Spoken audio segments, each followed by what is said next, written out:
Welcome to Swordhaven Early Access Madman Review. Key was provided by the Atom team, a studio behind Atom RPG. I've recently played through Atom RPG for the first time, and it's a great game that shouldn't be missed if you like classic Fallout games. Majority of stuff is still in development, including some crucial things like weapon techniques, improved models, and many other things. So this is far from the full game, which is a good thing because even with the solid base, it does need more things to separate itself from the pack or to reach that higher quality tier. It's only early game in this early access and I've spent 15 hours to go through all of the content, you accessible bastards. Swordhaven, to summarize it, is Atom RPG set in medieval times. Familiar engine, sandbox type locations, fully open world map with random encounters, dialogue style, character leveling progression. And that's not necessarily a bad thing, as long as each game is unique enough. Baldur's Gate 3 is similar to Divinity Original Sin as well. It's this developer style, and for the most part I like Atom Team style, but Swordhaven does seem very similar. Have to see the whole game before I make any sort of judgment if it's too familiar maybe. Can't decide yet. Overarching story is about a mysterious amulet given to you by a dying person on a ship traveling to Nova Draconia. This sets in motion events that don't unfold much in early access. Had only one story encounter with the next supposed to be in the city of Swordhaven that isn't in early access yet. In that encounter you had an option to present the talisman to the stranger, which would then get taken away by force, or don't mention it, which lets the player keep it. What I like about the main story is that there is no save the world or anything like that. It's more along the lines of doing your small thing that can affect the world in the end. That's the type of story progression I like a lot. In the full version, obviously it's gonna be important if and how our decisions can affect the world.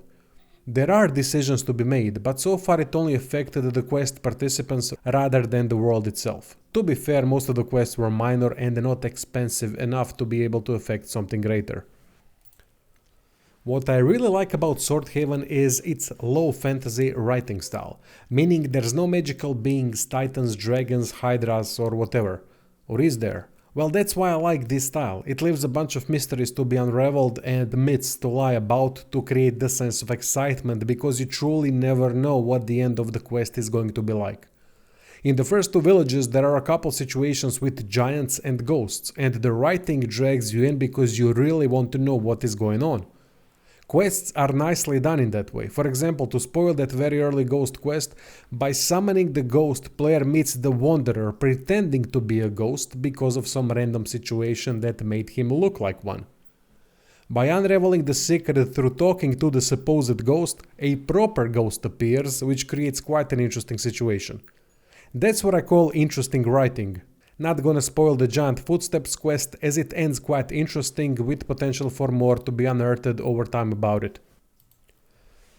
Outside of mystery quests, the player has to resolve murders, find golden chicken that lays golden eggs, not a joke, convince clergy to pay the ferryman what they owe him, decide whether to kill a guard to help the wanderers trade more easily, or give the wanderers up to the guard.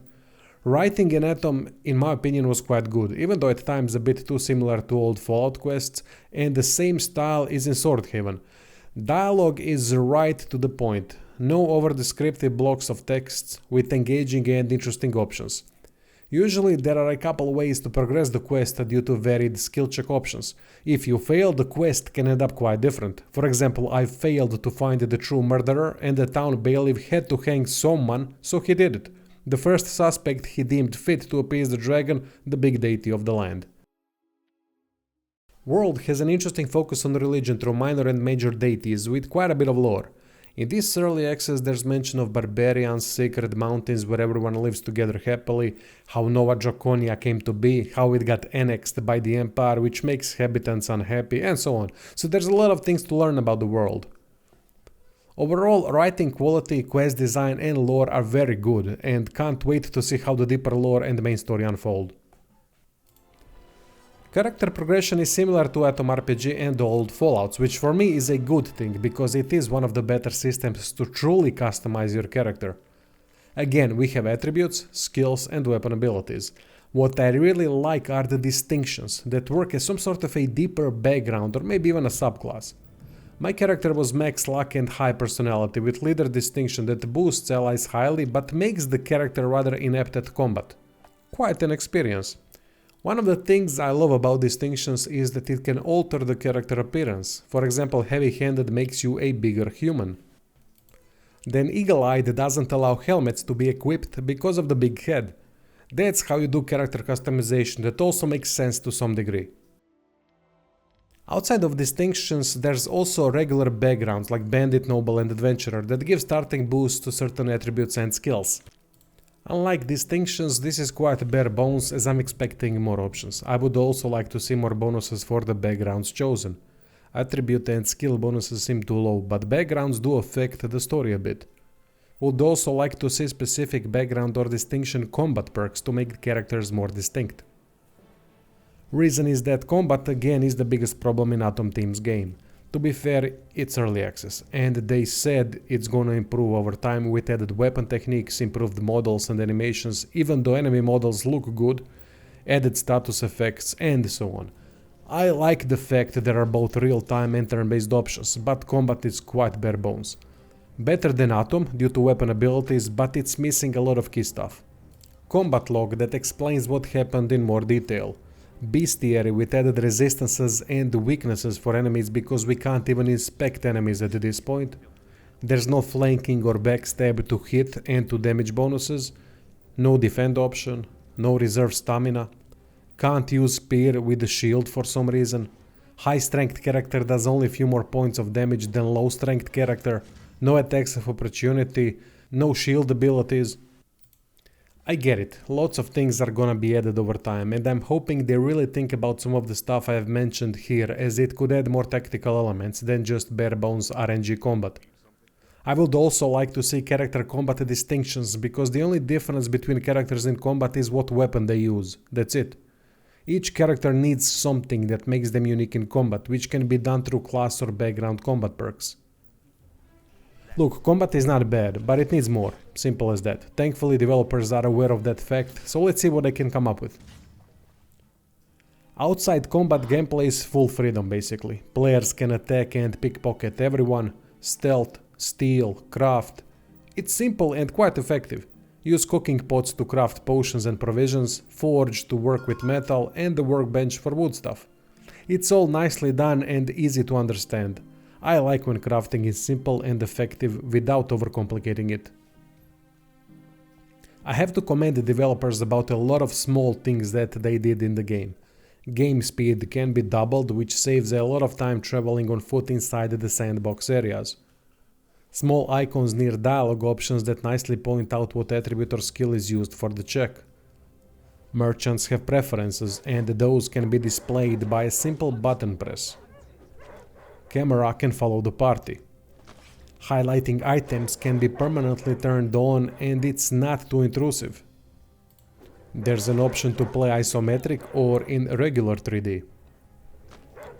One more thing I would really like them to add is the carry weight option. I get that some people like to waste their own time by dealing with the inventory. I hate it, as it does nothing for me in a game like this. Just annoying. By the time I found the third and fourth companion, I lost my shit many times dealing with the damn carry weight. Just put an option in to make inventory carry weight unlimited. It hurts no one. That goes for all RPGs, not just Swordhaven. I don't get the fascination in wasting players' time with it. Will I take this leaf or this stick that can be sold for 1 gold piece because I can't take both as it's gonna break my back? Jesus, let it go. Put the option in so that we don't have to deal with mods. Have to mention also that in early access there are some frame rate issues, but it's a non-factor in a game that hasn't released fully yet. Another issue are companion skills again. In Atom, most of it was useless. In Swordhaven, more are useful than not, but anything regarding talking is useless to even have displayed as an option to improve, because only the main character can affect the outcome of a dialogue. Or maybe they have some ideas how to implement it later. All in all, Swordhaven seems to be a promising CRPG whose final quality is gonna depend on how the story progresses, choices made, lore and mystery unraveling progression, and combat improvements. So far it has a solid base that I like, especially the low fantasy writing style. Check out the description for Patreon, subscribe to our merch, and thanks for watching.